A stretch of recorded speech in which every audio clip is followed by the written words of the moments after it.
Good afternoon, fellow Rotarians. Welcome to the Rotary Club of Gainesville meeting at the Cade Museum. Please remember to silence your cell phone, and if you're watching on YouTube, please remember to register your participation by sending an email to info@rotarygainesville.org. And now for our song and pledge, please welcome Pete Inwall.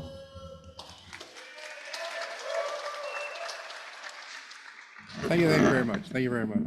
Well, I know that many of you have not lived in Florida for very long, and perhaps have not experienced the storms that we seem to have. And so I thought I'd just give you 3 tips for how to plan and prepare for the hurricane. One is homeowners insurance, and so you should have homeowners insurance if you have a home. And it should be, if you can get hurricane insurance, you should get that too, because both of these are relatively cheap as long as you meet 2 requirements.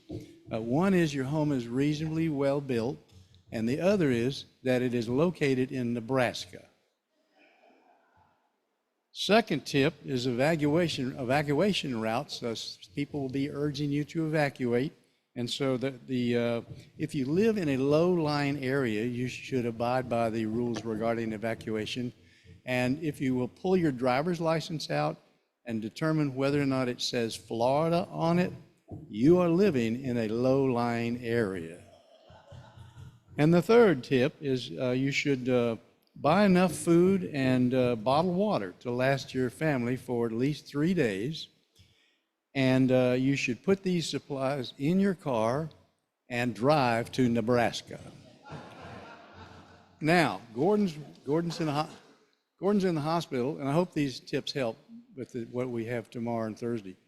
So Gordon's in the hospital, so we're going to sing God Bless America a cappella. So I will lead it off. God bless America, land that I love, stand beside her and guide her through the night with the light from above. From the mountains to the prairies, to the oceans white with foam. God bless America, my home, sweet home. God bless America, my home, sweet home.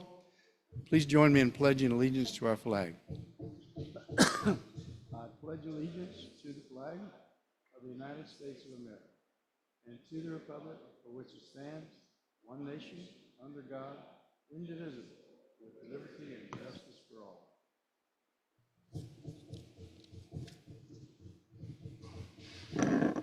Thank you, Pete. And now joining us via Zoom, Kevin Thorpe with our invocation.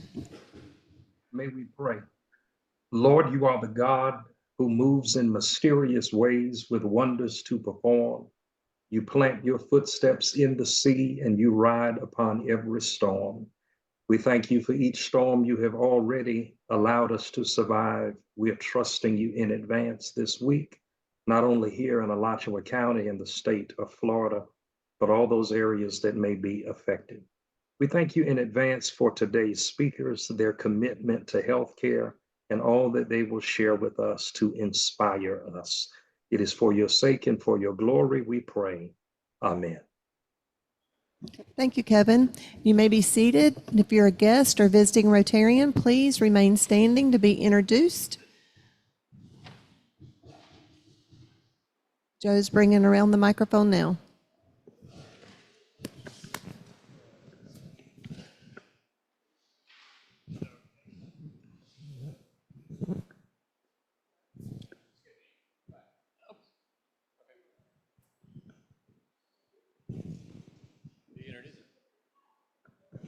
Fellow Rotarians, my name is Bill Stasewitz, and my wife, Yoriko, is with me here today. Yoriko, come on out here. You don't need a name tag.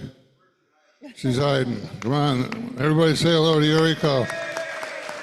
Woo! She only come here to listen to Kurt Klein talk, so. Hi, I'm Wilbur Holloway. My guest today is Jen Garrett. Her father is Casey Scott, a former member of our esteemed group. She is a candidate for the Alachua County Commission, and she's an artist, so welcome.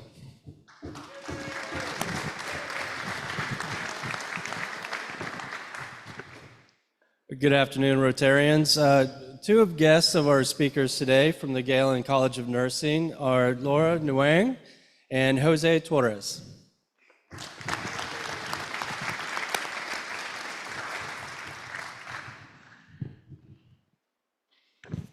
He's been here before, but this is my chauffeur and my cook this week, and we've been married 51 years, my husband Tom.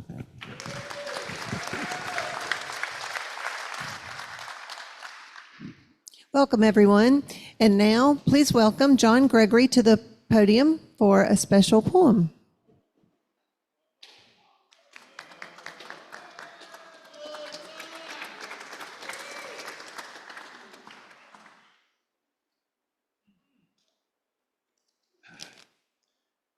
This one's called Braves Hunting.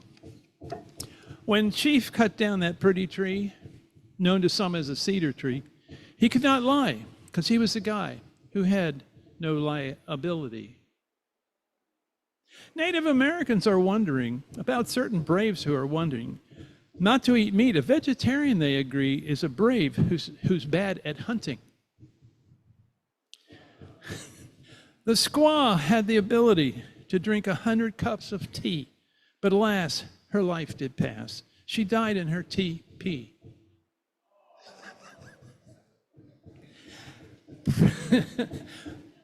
Pregnant Sioux girl in a crash then coma, it's true. Had twins while under, idiot brother named them too. The girl's name, she asked, Denise. Not bad, she'd relax. The boy, the brother gave his name as DeNephew.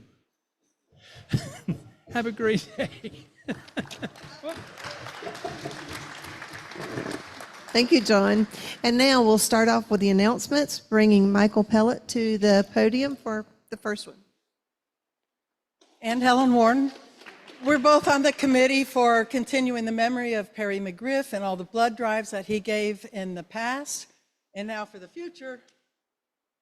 I don't need words. You can get one of these lovely, scary blood donor shirts. And there's all kinds of other goodies, but go get the shirt and give it to your grandchild or something like that, or your child, or yourself. And I've only got a minute, so we are all done. But they need your blood bad. Thank you, Michael and Helen. Next up, Robert Mounts.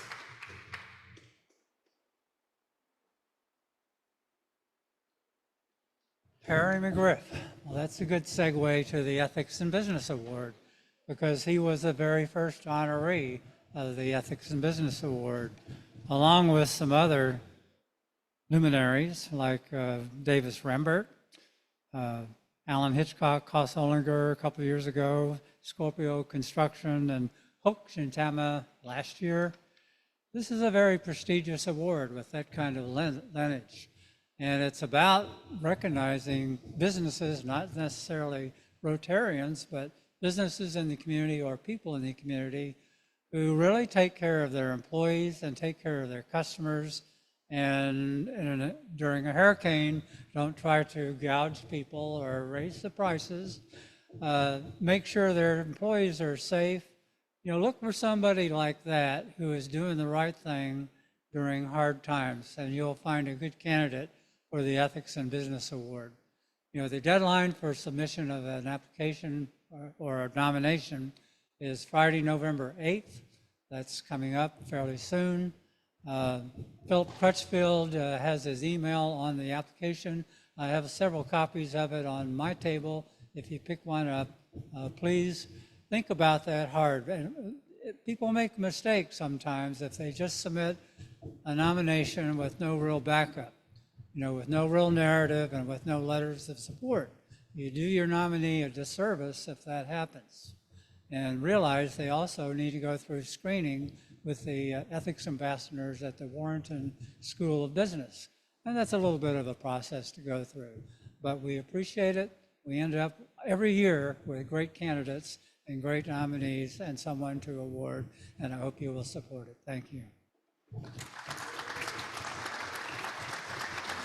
Thank you, Bob. Next, please welcome our past president, Linda Reinhardt, for an announcement.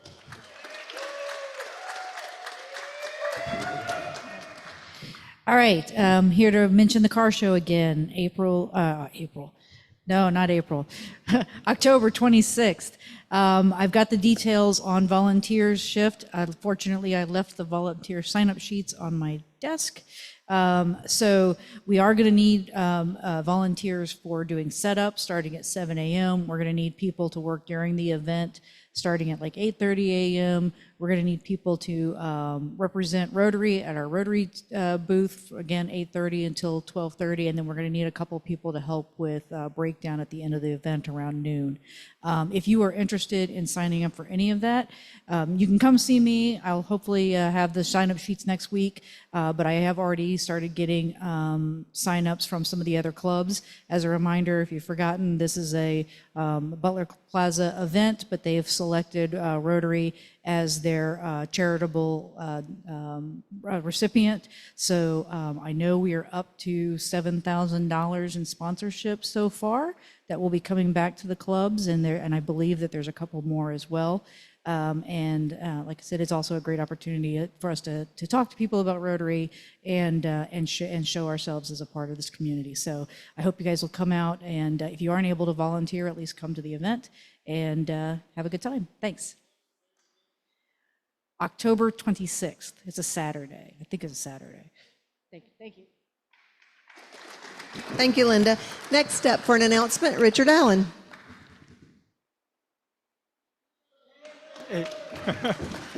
I just wanted to remind everybody about Gordon Hubble, that he's actually in Palm Gardens rehab, which is out next to the Oaks Mall, and Gordon would love to have visitors. He's doing a little bit better every day, but we don't have an ETA on when he's going to be released. So, visitors would be great. If you can either call Palm Gardens directly and just ask to speak to him. He's got a phone in his room. Or just call or text or email me, and I'll put you in touch. But he'd love to see you. Okay, thanks. Thank you, Richard, and our best to Gordon. And next, for a quick announcement, Dwight McKee. Last but not least, Seafood Spectacular. You see the flyers on your table? You got a QR code here that you can click your camera phone to and order tickets. Just a reminder, it is November 21st, 7 weeks away, all right? So please come out, have a good time. Thank you. Thank you, Dwight. Next up, we have a craft talk from Kurt Klein. Welcome, Kurt. Following Kurt will be our president, Ryan Thompson. So please, at that time, give him a warm welcome as well. Hello, everybody. Brennan, are you my clicker?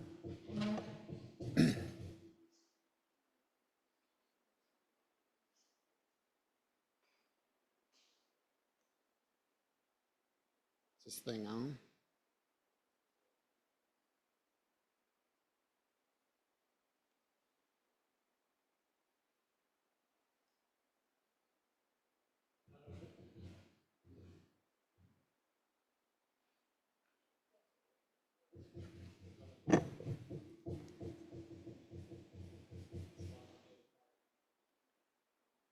All right, no go.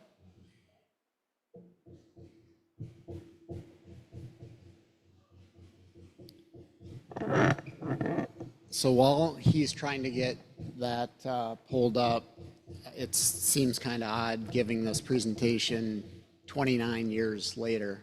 And what's interesting is there's people out there, Buddy, and I remember Joe Cawthon was sitting in the front row when I did it back at the Paramount.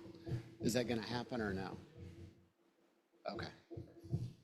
All right. So here we go. So my name's Kirk Klein. For those of you that don't know me, I grew up in north central Illinois, about 80 miles southwest of Chicago. I have 3 older sisters, 3 older step brothers. My mom was the youngest of 8. I am the youngest of 26 grandchildren. My oldest first cousin is the same age as my mom, and it made for interesting Thanksgiving dinners. Growing up, our Thanksgiving dinners were 75 to 80 people. They were in a farmhouse. It was my uncle's. They were great memories. The most recent total family reunion that we had was in 2008, and there were 115 people there. My kids are always astounded that I know all of them. They're all my first and second cousins. I met my wife, Michelle. Several of you have met her in high school 37 years ago. After college, we lived in Bloomington Normal, which is our twin cities in Illinois, very similar to Gainesville, Florida in size. And at 22, right out of college, I got into the financial industry, but I also joined the Normal Rotary Club. And they always joked because at 22 years old, I brought down the average age by about a half a month. 2 months into the business, I went to a conference and I ran into Will Olinger. Will Olinger is the son of Bill Olinger, who is a former Rotarian here and partners with Bill Koss. Bill, also a former Rotarian. They started Koss Olinger in 1969. Fast forward a little bit, in 1995, Michelle and I moved to Gainesville, Florida, and joined Koss Olinger. At the time, it was just Bill and Bill, Will, and myself. As we moved forward in 2003, Will and I took over the management of the firm and really focused on fee-based planning and asset management. We've also added a 3rd generation and 2 that aren't pictured here that are fairly new, Hartley Carlson and Caleb Sturgis. You might recognize that name if you're a Gators fan. Going back to this time, we were managing about $35 million in assets. Fast forward to 2013, that grew to 300 million, and today we're at 2 billion. That's about 350 families that we work with in 35 states. We opened up an office in Greenville, South Carolina in January, and probably one of the things that we're most proud of is that our retention rate has been 98% since 2008 when we started measuring that. Just hot off the press, as of today, Forbes, we are in the top 250 RIAs, and we are 176. So enough about business, on to some personal things.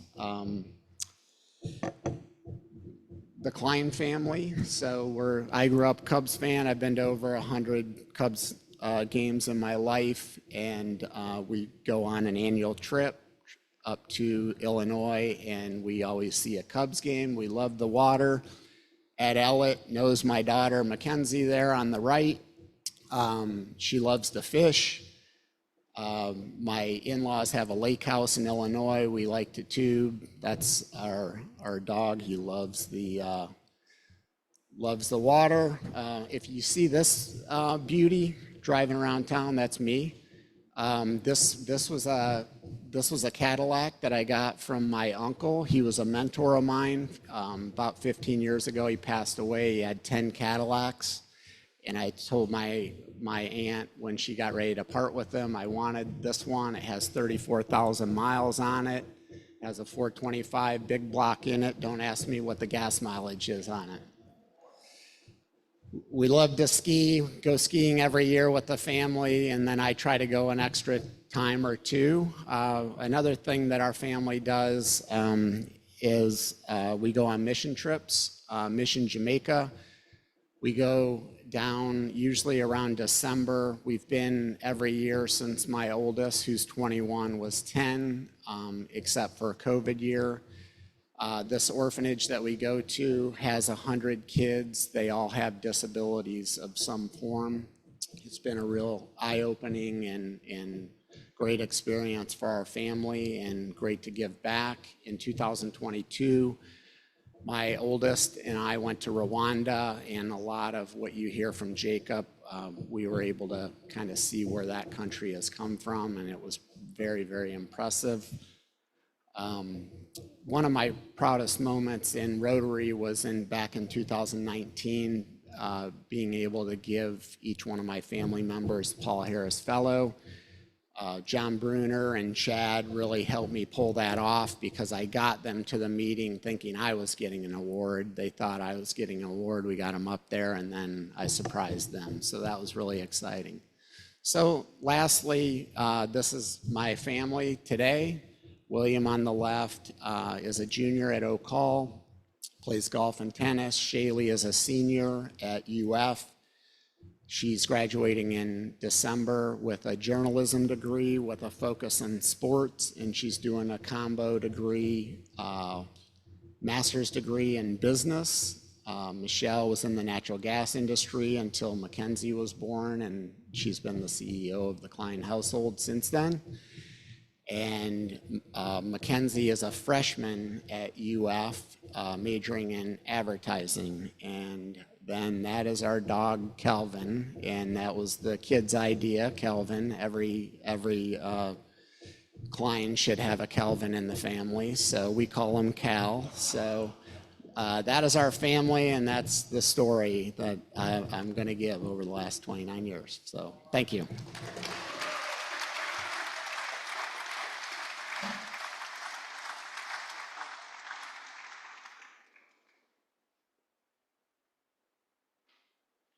Thank you, Kirk. That was great. Really appreciate you sharing your personal and professional life with us. It's great to hear, stories of Rotarians that we see every week and really get to know them more through their stories. Brendan, do you have a quick slide? Brendan's earning his money today.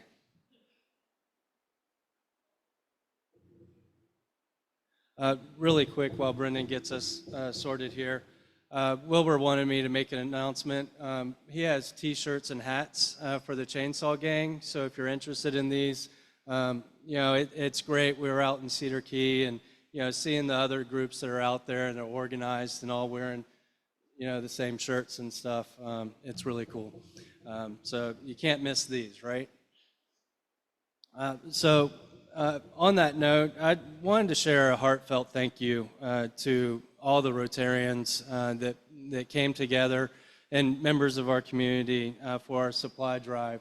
The pictures really don't do it justice. I have a full-size truck, and we stuffed every inch of that vehicle and went over to Cedar Key. Cedar Key is, they were devastated, don't get me wrong, but they have a lot of support.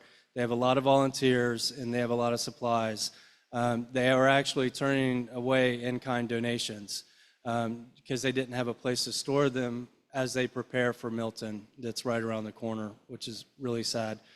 Wilbur and I decided the last thing we wanted to do is bring those supplies home. We wanted to get them in the hands of people that really needed them. So we ended up in Yankeetown, very small town, as you know, I think 800 people or so. They had some support, but they couldn't have been more thrilled with the supplies that we gave them. It really warmed my heart to be able to give those supplies. Actually, the vice mayor greeted us and helped direct us, and he's actually interested in opening a Rotary Club. So fingers crossed, we may be able to sponsor a Rotary Club in the near future. I think that would be really great. So at the moment, I'm doing a great job clicking through these pictures. So here's my truck loaded up. Again, it doesn't do it justice. There wasn't another thing we could have put in here by the time we were done.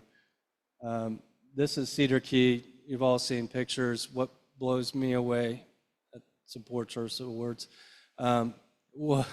was they've had a week to clean up from this storm, and it still looked really bad.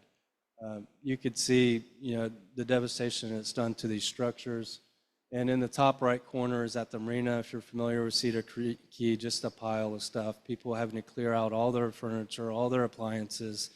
And to think that we have another one headed straight for us is really heartbreaking. This is the one picture I got of Yankeetown. And this was the common scene as you go into City Hall. Unfortunately, Wilbur and I are not very good at capturing photos of our work. Something we have to work on. We got caught up in the moment, but they really do need our help. And I think an organization of our size, that's where we can make the greatest impact. So I think that's where we'll focus our efforts in the future. So thank you, Wilbur. So we are focused on monetary donations right now, knowing that Milton's coming through. We've established great contacts in Yankeetown that also Amber through the United Way. So we will circle back with them and find out exactly what we need. Some of the things that we heard are totes because they're able to clean their clothes, but they don't have anywhere clean to put them. And there's some other supplies, but we really want to hear from them. So we're going to follow up. So I think right now, if you want to do something, there's flyers on your table to make monetary donations. There's a QR code that makes it really quick and easy. Then volunteers. They said they really need volunteers. So we want to organize, and possibly Saturday, if it's safe, we have some people getting out at the Wild Game Feast. We may, go from there out to Yankeetown and see what we can do. On that note, I'd like to invite Guy Joplin up to introduce today's speakers. Thank you.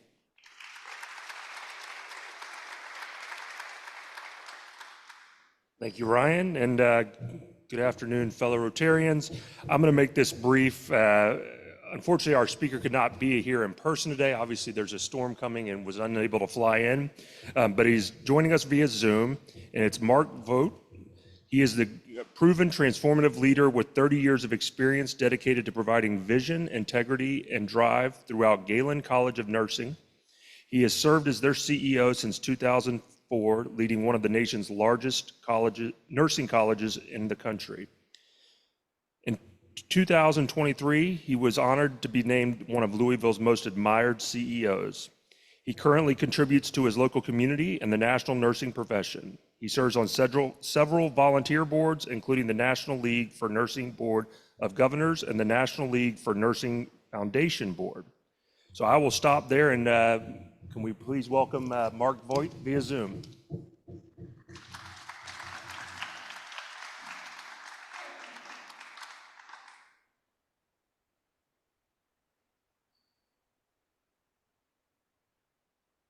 Good afternoon, Rotarians. I hope you can hear me. And if you can, if somebody could give me a thumbs down, I'd really appreciate that.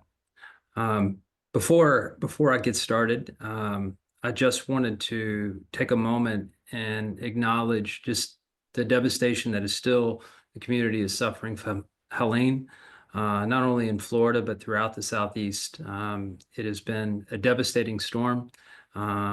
We have been part of those recovery efforts in many of our communities already. And for all of those preparing for Milton, this is a difficult time. And my thoughts are with all of you in the community and in Florida, but in particular with our first responders, the people that we pick up the phone when we are at our worst and need them the most. So thoughts and prayers go out to them. My goal this afternoon is to give you a few brief comments and remarks to thinking about something that I'm insanely passionate about, which is the nursing profession. And, we call on nursing, I believe, when we are at our worst. And for more than a few decades now, we have been talking about a national nursing shortage. And nursing is the backbone of our health system. It is the largest component of our health system. And the profession is being challenged now by a supply-demand imbalance. And there are a few factors that have got us to this point. First of all, the nursing workforce today is aging. The average age of a nurse is now more than 55 years old, and that composes over 1/3 of our workforce. Following that up, we've had a very difficult time coming out of the pandemic. COVID cost us more than 100,000 nurses who left the profession. And to put that into perspective, each year we graduate in this country about 180,000 nurses. So we lost about half of our nursing supply for one particular year, and that presents more challenges to us. Coming out of COVID, our practitioners suffered some really difficult times. Many of our nurses, especially our younger nurses, saw more death and difficult times than they will see in an entire career. And that put a lot of strain on our younger nurses. And because of that, it is forecasted that about 15% of those under the age of 35 plan to leave the profession. And then you follow that up with the fact that we are at a shortage of nursing faculty in our country. Today or last year, there were more than 55,000 qualified applicants in the country that did not get into nursing school. So we're looking at this point where we are having a desperate need for more nurses in the profession. And we have a lot of people who want to enter the profession, and we have a bottleneck. And just sharing more information with you, when we look out nationally and forecast what the profession looks like, we are seeing more than a 10% supply-demand imbalance, about 300,000 nurses short every year, at least for the next decade. And this is some very recent projections by HRSA. And it paints a picture of where in our country we're going to be seeing this shortage. And in particular, we'll talk about Florida here in a moment. But it kind of puts in perspective, if we are only entering less than a couple 100,000 nurses a year, closing this gap is going to be a real challenge. I would say bringing things closer to home, in particular in the state of Florida, the shortage here is forecasted to be 59,000, and that is by the Florida Hospital Association. And little more than half of our practicing nurses practice in acute care facilities and hospitals. This doesn't contemplate the shortage that we have when you go to your physician's office and other support services where nursing is called in. So we see that the shortages in the state of Florida are going to be very significant. I don't think it's any surprise that in the state of Florida, that we have an aging population, and we have a growing aging population. This further puts stress on our healthcare systems in the state of Florida, and something that we really need to be addressing as soon as we can. And what are the back steps that are things that we can do to slow the shortage, to increase supply now more than ever?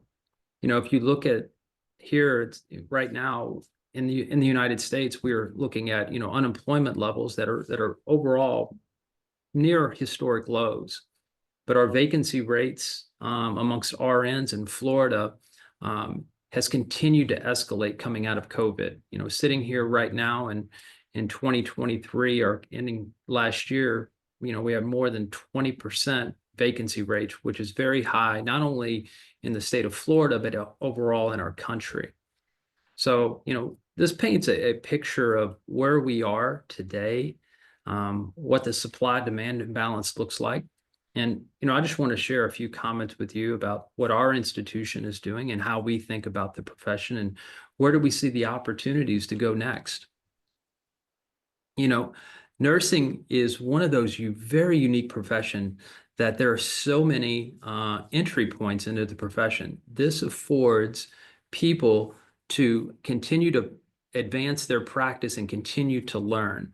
There are many entry points, such as a practical nurse, which is about a year to a year and a half long program. And those individuals can continue to advance their practice and bridge to an RN, which is our traditional frontline nurse. You can enter the nursing professions with an associate degree or a bachelor's degree. Each one of those individuals holds the same licensure. To advance practice, we call these post-licensure pathways, which we constantly advocate in the profession for our nurses to continue their journey of lifelong learning. That's taking our associate degree nurses and helping them earn their baccalaureate degree. And then we all see today a lot of Masters of Science in Nurses. And in particular, when you see a nurse practitioner, that is a person who holds an advanced practice certificate. And in addition to that, we have nurse educators that hold a master's degree, as well as leaders in nursing that hold those masters, and ultimately a doctoral degree in nursing. So the profession is not just one pathway, it's multiple pathways. It's a lifelong journey, and it is an incredible, very well-respected profession. In fact, nursing has been the most respected profession in America for more than 20 years. And only one year in my memory that it was not the most respected was 9/11, and that was the year that firefighters were acknowledged as the most respected profession. So let me tell you a little bit just briefly about what we have done and how we think about the shortage and the profession overall. As was mentioned at the top, we are one of the largest educators of nurses, our new to practice nurses here in the US. We have an enrollment of more than 17,000 students. We have 5 campuses in Florida. And we look at communities that have opportunities or deficits for nursing, where we look at the number of individuals in a community, the number of facilities in a community, and the number of programs that are availed. And we open campuses in that community, and we have a campus right here in Gainesville, Florida. To date, we have more than 40,000 alumni that have graduated from our institution. That only tells one piece of the story, because I think the more interesting part of the story is how we think about looking at the supply-demand imbalance. And for us, we believe that it takes all institutions in our country, the University of Florida, all the public universities, our community colleges, to graduate not only the students that are already coming to them, but look to increasing their enrollments. And I can tell you that in particular, the University of Florida has been very proactive in increasing their enrollments. It is going to take a village for all institutions to fill this need. For us, we focus on the adult learner. About 75% of all of our students who come to Galen either hold a degree or have been to another college or a university and have decided that the nursing pathway is for them. Generally speaking, in America, about 90% of all nursing students in the US are under the age of 20. The average age of our student is 32. And what we have done in our institution is work to continue to bring more diversity into the profession. About 80% of the nursing workforce in America is white and really doesn't represent the entire communities that we serve. We constantly continue to look at how do we bring more men into the profession. In the United States, less than 10% of nurses are male. And we believe that the profession needs to be representative of our population. For us in our institution, a lot of nursing programs, we judge our nursing programs here in the US in terms of what their licensure pass rates are. Nationally, the licensure sit rate, the first time pass rate here is about 93% this year. And I would say in the state of Florida, the first time licensure pass rate is 93% as well, which is really relatively making sure that those in Florida have the same experiences that we see in the rest of the part of the country. So we have looked at ourselves as a college of opportunity, thinking differently of how do we attract and bring those people into the profession that may have not found their pathway the first time. And that is one way that we have looked at this.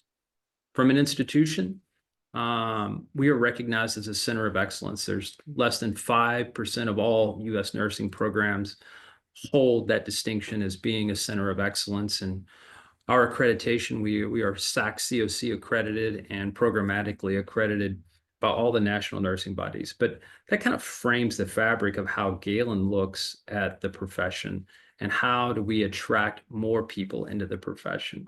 because that's where I think the real story is. And, you know, as I get to my more final comments, I want to leave you with some thoughts about where do we need to go from here. And I hope that you can take with you when you leave the lunch or the Zoom meeting today, something that you didn't bring. And these are some things that we really think about that need to happen, not only here in the state of Florida, Gainesville, but across our country.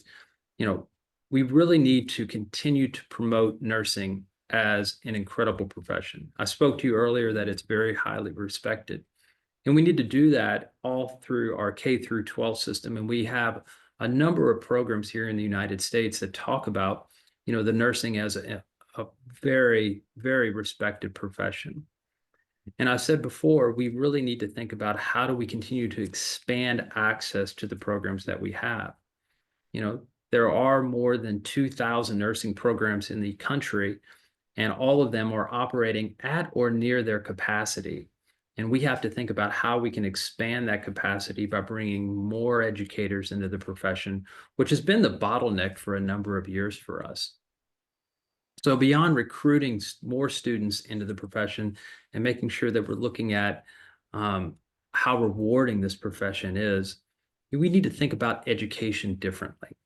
In particular, I think AI is going to touch our healthcare system in a more profound way than we've ever imagined.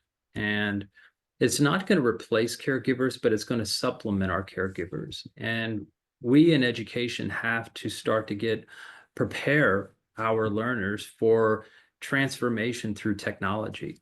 The reality is our patients that enter our acute care system and our acute care facilities are sicker. We are living longer, and we are developing technologies constantly to help us live a better quality of life. At the same time, we need to prepare our students to be able to utilize those technologies and assist them in their practice. That is going to be something that we think is going to be transformative in the nursing profession and in nursing education in particular in this next decade to come. And I believe the future is coming faster than anyone realizes.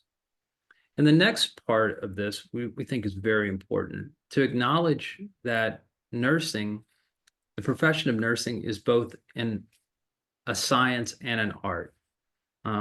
All of us listening to me, you know, we have an expectation when we experience nursing care that they are competent in their care. They have been trained and developed how to deliver safe, competent care.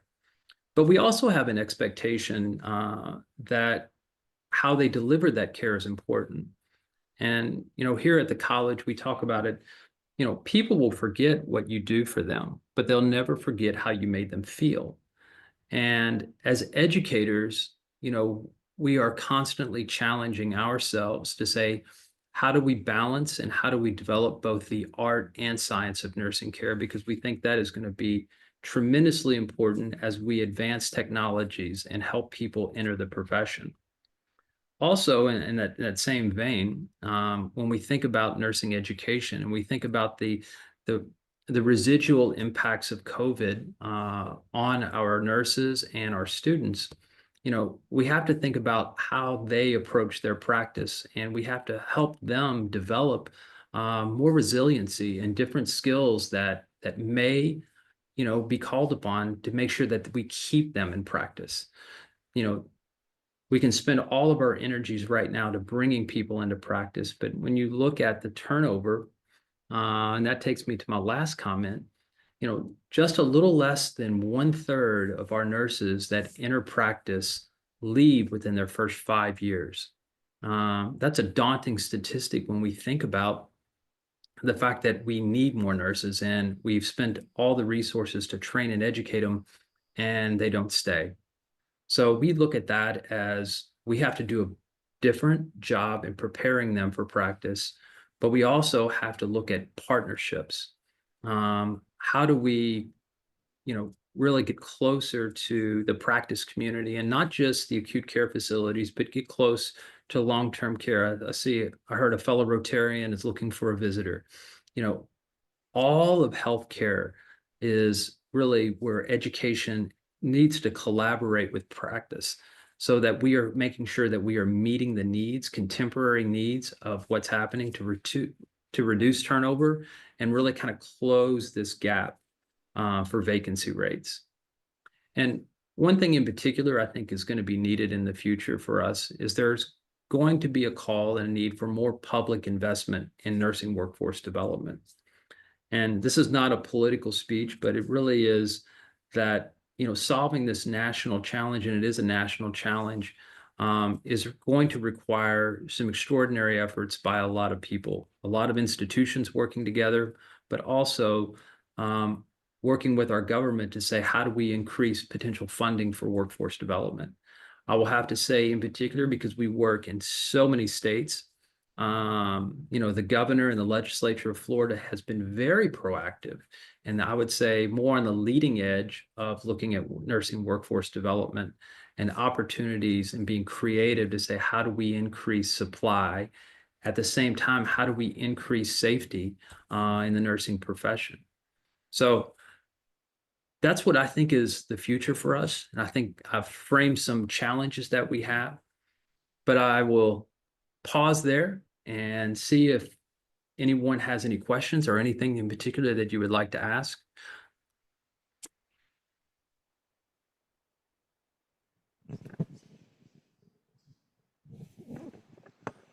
Michael Pellet here. Tom here wants me to ask where your campus is, but I also have another question, and that is this. First of all, I have a sister-in-law and her son, who are both nurses, and a brother-in-law who is a nurse. Two of them have escaped into traveling nursing because it pays better, and they are flexible. And the third is gotten into administration and off of the floor. My question is, how much of the corporate rating bottom line has destroyed the hospitals, as we saw here in Gainesville with HCA, North Florida Hospital's surgical fiasco last year? And how much of that is happening because they want the profit and they don't really care about the patient or the nurse who is on the field or in the field doing the work? Well, I think as a whole, on behalf of the profession, nurses are charged with their responsibility to serve patients. And I think that's at an individual level. And I believe that because practice has evolved, nursing is being used in so many different areas in our country. Everything from school nursing, nurses working for insurance companies. A lot of that has pulled people from bedside care nursing as there's more opportunities. Nursing is not easy. It's physically demanding. Nursing care isn't 9 to 5. Nursing care is 24/7. There are no holidays, there's nights and weekends, and it's challenging.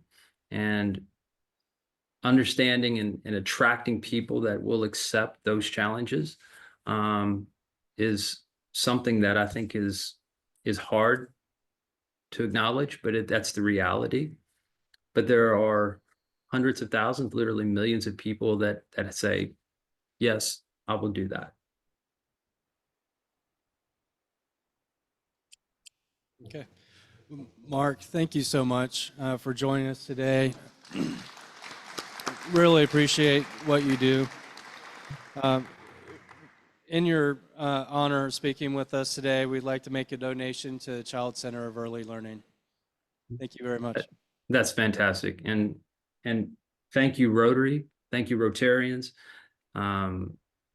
Appreciate what you do and how you serve your communities.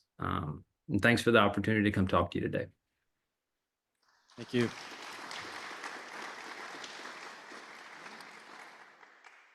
Next week's speaker is Dawn Carson, speaking with us about Rotary's Camp Florida. The quote of the day, the measure of a society is its compassion, and that's Kristen Hanna. The Rotary Reading Safari drawing number is 911. I'm not making this up. 911. Eric, congratulations. With that, the meeting is adjourned.